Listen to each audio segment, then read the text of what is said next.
SharePoint is a great product and it can do a lot of wonderful things for companies both large and small. Over the years, I've worked with a number of companies that have deployed SharePoint very effectively, but I've also seen some common risks and roadblocks that have reduced the effectiveness or in some cases even helped the project fail. So I'd like to touch on 3 of those today. The first is make sure that you have a clear set of business objectives. That set of business objectives has to have stakeholder approval. You've identified what those business objectives are by working with department managers or key personnel within those departments to understand what business issues they're facing. The second issue that you'll want to avoid, or at least make sure you've accounted for, is in the sufficient content planning.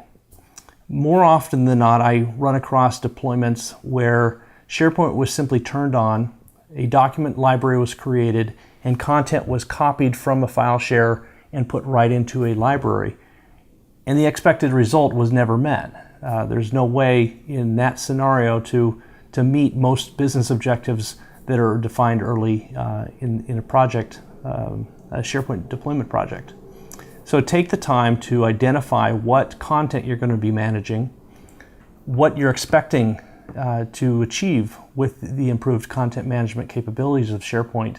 And to do so, I'd suggest working with an expert that's done that a number of times before. There's just no way that a novice is going to be able to establish the experience or the expertise to map the business objectives to the content planning and management needs of an organization. The third risk, or the third area that I'd recommend that you want to manage around, is in poor deployment scoping of your project.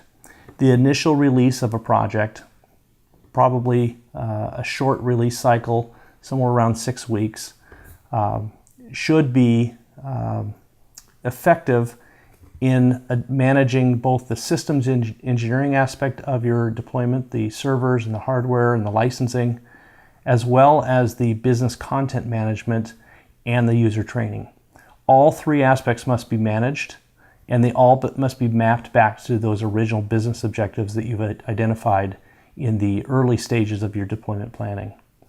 If you steer clear of these 3 risk areas in your deployment of SharePoint, I think you're going to have a much greater chance at success. Good luck to you.